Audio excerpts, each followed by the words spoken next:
और मेरे साथ जुड़ गए फजील अहमद साहब।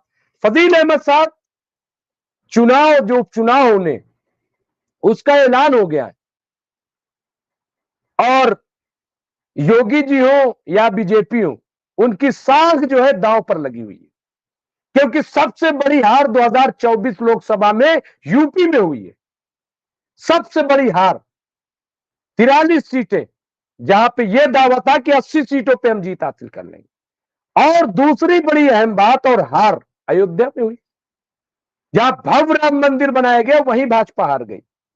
और अब जब उपचुनाव का ऐलान किया गया है वहां पे, तो 10 सीटें थी। अयोध्या की सीट पर यह ऐलान नहीं किया गया, 9 सीटों पे किया गया। आखिर ये जो पूरा माहौल है क्या? क्या कैसे देख रहे बहराइच को? पहले मैं वो और उसके बाद डिस्कशन। फजील अहमद साहब, अनम्यूट कर ले फजील भाई। चुनाव में हिंदू मुसलमान झगड़ा, नफरत, इन सब चीजों के बगैर चुनाव हो ही नहीं सकता, क्योंकि पॉलिसीज किसी के पास है नहीं। गवर्नमेंट अपने मुद्दों पर फेल है। अब उसके पास सिवाय जात धर्म मजहब का कार्ड खेलने के अलावा, और दूसरी तरफ जो इंडिया गठबंधन के लोग जातीय जनगणना की मांग कर रहे हैं, तो इसकी कार्ड बीजेपी के पास नहीं है। इसलिए दलित, ओबीसी, एससी, एसटी के बच्चों को ही बरगला करके इन तरह के जुलूसों में ले जाया जाता है। उन्हें दारू पिलाई जाती है, कुछ पैसे दिए जाते हैं, और हल्ला हपाड़ करने के लिए कोई सवर्ण जाति का एक बच्चा नहीं मिलेगा आपको। ये तो मिश्रा जी कहाँ से चले गए, और जा करके देखिए किसी की प्राइवेट प्रॉपर्टी पे आप जा करके हुड़दंग कर रहे और झंडा उतार रहे, रेलिंग तोड़ दिया उसकी, हल्ला गुल्ला करके रेलिंग तोड़ दिया, और उसके घर को पीट रहे, पत्थर मार रहे। तो अब उसके, और ये बात तो अब जब जांच होगी तब मालूम चलेगा कि गोली किसने चलाई और किसकी गोली से वो मरा। वो बच्चा कोई अपने घर में हथियार तो रखता नहीं है, और जिस तरह से किसी की प्राइवेट प्रॉपर्टी पे, और न्यूज में क्या दिखा रहे, मस्जिद के सामने, जबकि मस्जिद बहुत पीछे है। ये तो बहुत अच्छा हुआ कि मस्जिद को लोगों ने ढक दिया। अब तो मालूम हो गया कि हुड़दंग कौन कर रहा है। पहले लोग कहते थे कि मस्जिद से पत्थर चलता है, अब तो मालूम होगा कि पत्थर कौन चला रहा है, कौन रेलिंग पर चढ़ करके झंडा निकाल रहा है।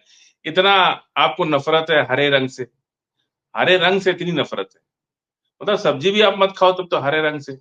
जो जिस समाज ने रंगों को बांट दिया, वो इंसान को बांटने में कितनी देर उसको लगती है। हमारे देश में रंग को बांट दिया गया, नदियों का नाम बदल नदियों को हिंदू और मुसलमान कर दिया गया, पहाड़ों को हिंदू और मुसलमान कर दिया गया, सड़कों का नाम हिंदू मुसलमान कर दिया गया। इंसान को तो हिंदू मुसलमान कर ही दी गया, यहाँ तो सड़कों को भी हिंदू मुसलमान कर दिया गया, पहाड़ों को भी हिंदू मुसलमान कर दिया गया, पुलिस को भी हिंदू मुसलमान कर दिया गया। न्याय व्यवस्था किस तरह से, एडीजी पिस्टल निकाल करके, और विक्रम सिंह साहब ने तो जबरदस्त विरोध किया, कहा कि ये तो बचकानी बात है, लग ही नहीं रहा कि एडीजी है ये दरोगा का काम है ये तो। जिस तरह, और कभी भी इस तरह से पिस्टल निकाल के आप कंट्रोल नहीं कर सकते लैंड ऑर्डर को। हमेशा लैंड ऑर्डर पॉलिसी से कंट्रोल होते हैं, और जब उकसाने सरकार ही जब उसको उसको प्रायोजित कर रही है, सरकार द्वारा प्रायोजित दंगा है ये सरकार प्रमोट कर रही है ऐसे दंगों को। आप उकसाने वाली, आप जो चीजें कानूनी रूप से मना है, कोई भी ऐसे आप अपने घर में भी गाने नहीं बजा सकते इस तरह का। आप अगर किसी को गाली दीजिएगा, उसके प्रति उसके बाप दादा गरियाइएगा, तो 323 504 का मुकदमा लिखा जाता है उसके लिए। लेकिन एक डीजे के अंदर इस तरह का एक धार्मिक, आप अपने देवी देवता का आराधना कीजिए, कीर्तन कीजिए, भजन कीजिए, कौन मना कर रहा है। जैन कम्युनिटी यहाँ बहुत थोड़ी सी कम्युनिटी है, वो लोग भी शोभा यात्रा निकालते हैं, उनको तो कोई नहीं बोलता। सिख समुदाय के लोग भी शोभा यात्रा निकालते हैं, उनको भी कोई नहीं बोलता है। आखिर ये रामनवमी और इस तरह के जुलूस में, और सबसे बड़ी बात यह है मुमताज भाई, बाबा साहेब भीमराव अम्बेडकर तो ना हिंदू है ना मुसलमान है। उनकी जयंती पर दलित समाज शोभा यात्रा निकालता है। उस शोभा यात्रा की सबसे बड़ी खासियत क्या है कि वो लोग संविधान की कॉपी बांटते हैं उसमें। उस जुलूस में संविधान की कॉपी बांटी जाती है, वहां भी पत्थर चलता है, बाबा साहेब की मूर्ति तोड़ दी जाती है। तमाम बहुजन समाज पार्टी की जब सरकार थी उत्तर प्रदेश के अंदर, हजारों बाबा साहेब की मूर्तियों को तोड़ा, हर रोज तोड़ा जाता था।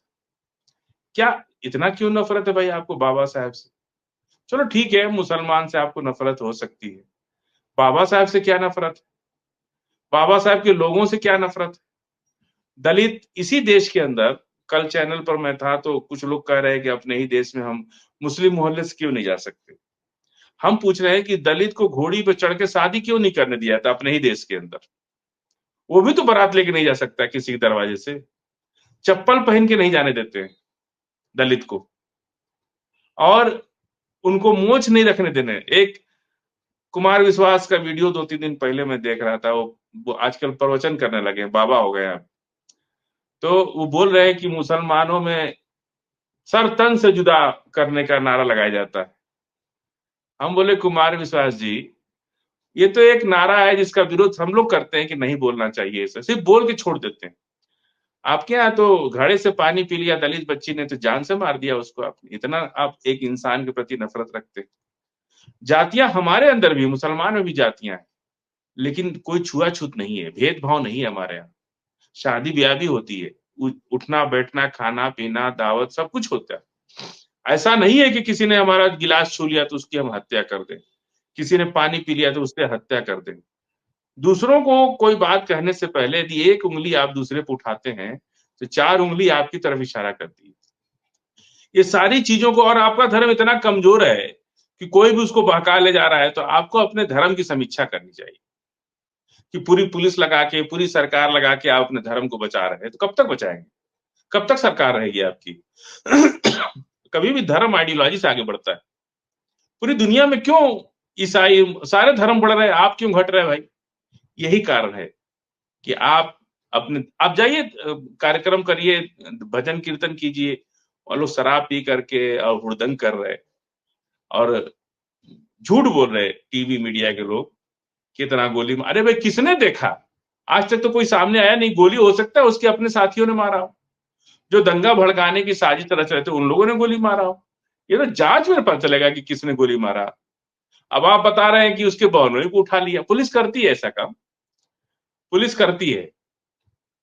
पुलिस ये करती है कि बहनोई को जैसे उठाया है, बाप को उठाया है, भाई को उठाया है, और उसकी वजह यह है कि जिस पर इल्जाम है कत्ल का वो अभी हाथ नहीं लगाए, तो इसलिए, और 28 से 30 लोगों के खिलाफ अब तक वहां पे बाकायदा जो है वो एफआईआर दर्ज हो गई है और अरेस्टिंग शुरू हुए।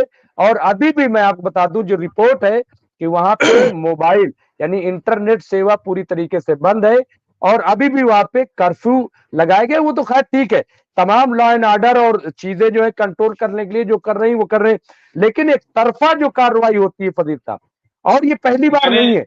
मैंने कल ही ये बात कह दी थी। हाँ, वही नहीं, हर जगह एक तरफा कार्रवाई होती है। हाँ, कितने केसेस में मैंने लीगल एड दिया है लोगों को, वहां जाने के बाद वन साइडेड, पुलिस की औकात नहीं है कि वो उनको गिरफ्तार कर ले, क्योंकि वो दंगा उनका, वो पुलिस वाले कहते हैं कि और भड़क जाएंगे लोग, लेकिन कोई बचेगा नहीं इसमें। जो लोग अभी अभी तो बहुत सी गिरफ्तारियां होनी है, थोड़ा मामले को ठंडा होने दीजिए। ये पुलिस नहीं करेगी तो कोर्ट में 156(3) में जाएंगे हम लोग, अदालत में दरखास्त देंगे कि भाई इन ये लोग बच गए इसमें, और उनकी विवेचना में उनको लाया जाए। बचने वाले कोई नहीं है। थोड़ा अभी हम लोग भी चाह रहे हैं कि मामला नॉर्मलाइज रहे, तो अभी कोई बात नहीं है। इस तरह की घटनाएं होती हैं और ये सब कुछ भी होने वाला नहीं, सब छूट जाएगी, क्योंकि पुलिस एविडेंस दे ही नहीं पाएगी।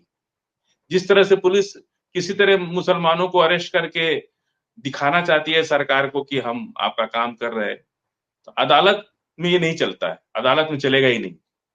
और हमारी टीम भी जाएगी, अभी हम लोग लीगल एड देने जाएंगे वहां पे, और जाने के बाद बहुत से लोगों को अरेस्टिंग होगी, चार्जशीट में नाम जाएगा, गिरफ्तारी भी होगी और केस भी चलेगा। तो अभी तो पुलिस वन साइडेड कार्रवाई कर रही है। अगर पुलिस ने सही लोगों को अरेस्ट नहीं किया तो चार्जशीट में तो अभी बहुत लंबा समय है ना, अदालत में उसको एप्लीकेशन दे करके उन लोगों को शामिल, जांच में शामिल कराया जाएगा। लीगल टीम जाएगी और जाने के बाद अभी तो हम लोग भी ये चाहते हैं कि भाई ठीक है, अभी मामला नॉर्मलाइज रहे, इसलिए जो है अभी उस पर ज्यादा ध्यान नहीं दे रहे। किसी तरह एक बार मामला शांत हो, फिर लीगल वर्क तो होता रहता है। और जो लोग पकड़े गए हैं ये सब बेगुनाह लोग हैं, अदालत से सब छूट जाएंगे, कोई परेशान होने की बात नहीं। पुलिस नहीं, हमेशा ऐसे लेकिन कार्यों में लेकिन अदालत लेकिन धोखा फजील देती साहब, फजील साहब, जिस तरह का माहौल बना हुआ है वहां पे, एक खौफ का माहौल है बहुत बड़ा। बहुत ज्यादा लोग डरे हुए हैं क्योंकि आम लोग वहां पे मुतासिर हो रहा है और बहुत भारी नुकसान हुआ है वहां। जैसा कि मैंने आपको बताया कि वहां जो हमारे नुमाइंदे उन्होंने बताया कि महाराजगंज में चूंकि मुसलमानों की एक बहुत बड़ी तिजारत अच्छा खासा तरक्की कर रहे थे, सब वहां जलाकर राख कर दिया कि ये जो चीज है, क्या इससे भारत का नुकसान नहीं होता? क्या इससे स्टेट का नुकसान नहीं होता है? देखिए, जब आप खुद ही आत्महत्या करने को उतारू हो जाए तो आपको कौन बचाएगा? स्टेट और देश की सरकार ही जब अपने लोगों को मरवा रही है और उनकी जमीनों को लूट रही है, उनकी प्रॉपर्टी को आग लगवा रही है, कुछ गुंडों को प्रमोट कर रही है, तो सरकार से क्या उम्मीद की जा सकती है? सरकार तो खुद आत्महत्या कर रही है अपनी। सरकार तो इस देश की शांति व्यवस्था को कोलैप्स करके अपनी राजनीति करने के लिए देश को खत्म कर रही है, देश में नफरत का माहौल फैला रही है। तो सरकार से तो उम्मीद करना बेकार है। अभी जो कुछ भी आपके सामने अगर बाढ़ आ गई, सूखा पड़ गया या कोई ऐसी घटना घट गई तो आपको तो सिर्फ वक्त का इंतजार करना ही पड़ेगा। इसका कोई दूसरा रास्ता नहीं है। सरकार तो हम लोग तुरंत बदल नहीं सकते। ये सरकार इस देश को खोखला करने पर लगी है। सरकार अपनी राजनीति करने के लिए इस तरह के हथकंडों को इस्तेमाल कर रही है, इसलिए इस वक्त कोई इस बात का रो ना, सरकार से आप उम्मीद छोड़ दीजिए। आप सरकार तो आपके मुखालिफ है। सरकार आपके खिलाफ षड्यंत्र करती रहती है, बातें करती रहती है, खुल के हिंदू मुसलमान सरकार के एक मंत्री है गिरिराज सिंह, वो तो हिंदू जगाओ मंच यात्रा निकाले, जबकि मिनिस्टर है, उनको तो ऐसे ही अरेस्ट कर देना चाहिए। कोई भी आपने संविधान की शपथ खाई है, तो आप किसी एक धर्म के लिए काम नहीं कर सकते, किसी एक जाति के लिए काम नहीं कर सकते, किसी एक मजहब का काम नहीं। वो हिंदू के जगाओ यात्रा निकाल रहे गिरिराज सिंह और सरकार चुप बैठी है। तो अभी ये वक्त नहीं है, आपको आप कुछ नहीं कर सकते, क्योंकि सरकार आपके खिलाफ मिजाज रखती है और वो अंदर ही अंदर उसको नफरत फैलाने की और देश में नफरत फैला करके किसी तरह से अपनी राजनीति को हाशिए पर जो पहुंची राजनीति है उसको लाना चाहती है। इसलिए अभी तो कुछ नहीं हो सकता। देखिए, हर चीज का इलाज उसके समय पे होता है, उसकी एंटीबायोटिक अलग होती है। वक्त का इंतजार कीजिए, थोड़ा अभी धीरे धीरे मामला ठीक होगा और सरकार ऐसी सरकार जाएगी। आप खुद ही देख लीजिए कि मिनिस्टर लोग क्या भाषा बोल रहे हैं, चीफ मिनिस्टर क्या भाषा बोल रहे हैं। इसीलिए तो ये उकसाने पर ये काम हुआ है। नहीं तो मिश्रा जी को न वहां चढ़े होते, न बात बढ़ी होती। और इस तरह के गंदे नारे, आप तो एक धार्मिक आयोजन में जा रहे हैं ना, माता का विसर्जन करने जा रहे हैं, तो आप तो भजन कीर्तन, अच्छी अच्छी बातें, भजन कीर्तन बजाना चाहिए आपको। आप तो गाली गाली जो है, एक समाज को गाली दे रहे हो, उस उकसाने वाली बात कर रहे हैं। और शराब पिए हैं लोग और उसमें जो नशे की हालत में लोग हैं और जा रहे हैं मूर्ति का विसर्जन करने, तो क्या उम्मीद की जा सकती है? आप ये समझ लीजिए कि अगर आपके घर पर टिड्डियों ने हमला कर दिया तो टिड्डियों को मार के तो आप बच नहीं सकते, थोड़ा इंतजार कर सकते हैं। इसलिए अभी तो जो भी हमारे पास रास्ता है, सिवाय अदालत के अलावा कोई दूसरा रास्ता नहीं है। और सरकार में अखिलेश यादव बोल रहे हैं, चाहे जो लोग भी इंडिया गठबंधन के लोग को आगे आना चाहिए और इस तरह से उनको हर तरह की मदद देनी चाहिए और देंगे, दे भी रहे ये लोग।